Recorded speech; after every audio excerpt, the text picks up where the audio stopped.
আমাকে বিয়ে করতেই হলো। আসলে স্ত্রী কি জিনিস জানে? সে হলো একটা হাতের বিন সুটকেসের মতো, টানাও কঠিন, ফেলে দিতেও কষ্ট। কি বললে?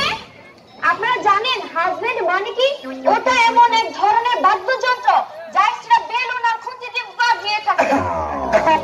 আমি তোমাকে কত ভালোবাসি, আমার হৃদয় ছিঁড়ে যদি তোমাকে দেখাতে পারতাম। আপাতত পাঞ্জাবির বোতামটা লাগাও, ভেতরে ছেঁড়া গেঞ্জি দেখা যাচ্ছে। দেখো, আগে যখন আমি অফিস থেকে বাসায় ফিরতাম, তুমি আমার জন্য লুঙ্গি গামছা এগুলো এগিয়ে দিতে, আর বাড়ির কুকুরটা কেমন ঘেউ ঘেউ ঘেউ ঘেউ করতো। আর এখন সেই কুকুরটাই লুঙ্গি গামছা এগিয়ে দেয়, আর তুমি আমি কি করি? আর তুমি ঘেউ ঘেউ ঘেউ ঘেউ করো। শোনো, তুমিও কিন্তু এরকম করতে। বিয়ের প্রথম আমাকে বলতে তোমাকে কত সুইট লাগছে, একদম খেয়ে খেতে ইচ্ছে করছে। সেদিন কেন যে খায়া হারাইলাম না। তোমার এই খাই খাই স্বভাবের জন্য আমি কত কষ্ট করে রান্না করি, আর আমি কত কষ্ট করে খাই।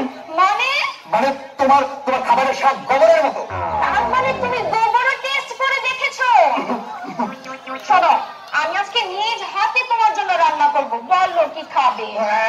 মুড়ি আর চানাচুর।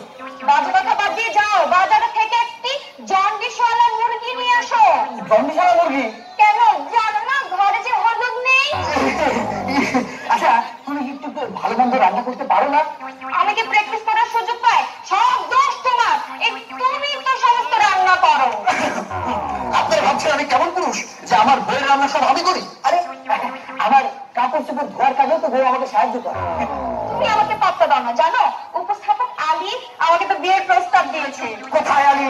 ওকে আগামী মেরে শেষ করে ফেলবো। তুমি আমাকে এত ভালোবাসো? আরে না, 5 বছর আগে যদি এই প্রস্তাবটা দিত আমি জানে বাসা যেতাম।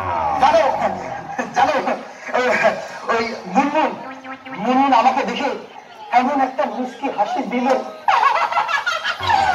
আমি তোমাকে যেদিন প্রথম দেখলাম আমার তো 2 দিন হাসি থামেনি। তুমি এত লোকের সামনে আমাকে অপমান করলে, তোমার সরি বলা উচিত। তুমি সরি বলো, আমি 1 থেকে 3 গুণের মধ্যে তুমি সরি বলবে। 1, 2, 2, 2.5। যদি 3 গুণের মধ্যে আমি সরি না বলি? আমি একটা এমন পাচ্ছিলি, আমি 100 পর্যন্ত বুঝতে পারি। 4, 5, 6, 7। কোথায় চললে? আমি চললাম, আমি বগুড়া গেলাম। আমার জন্য দই নিয়ে এসো। আমি চললাম নাটোর। আমার জন্য কাঁচা গোল্লা নিয়ে এসো। আমি জাহান্নামে গেলাম। ঠিক আছে, ভালো থেকো। আমি মাছ নদীতে গিয়ে ডুবে ডুবে আত্মহত্যা করবো। মাঝ নদীতে ডুবে আত্মহত্যা করবে সাঁতারই জানে না, যা একটু ধাক্কা দিয়ে দিয়ে আসি। শোনো লক্ষ্মী, তোমার জন্য আমি পান নিয়ে আসছি। ধরো। তুমি ওকে এত ভালোবাসো, তোমার পান কোথায়? আমি পান ছাড়াই মুখ বন্ধ রাখতে পারি। আমি মুখ বন্ধ রাখতে পারি না? এই যে আমি কিন্তু চুপ আছি, আমি কিন্তু কথা বলছি না, আমি কিন্তু চুপ আছি। আসলে সংসারে এরকম চুপচাপ থাকলে ঝড়ে না করলে কেমন যেন একটু মরা মরা লাগে। একদম ঠিক বলেছো, একদম নুন ছাড়া তরকারির মতো। তাহলে কি আমরা আবার শুরু করি? ঝগড়া শুরু করো। কি তার মানে সবার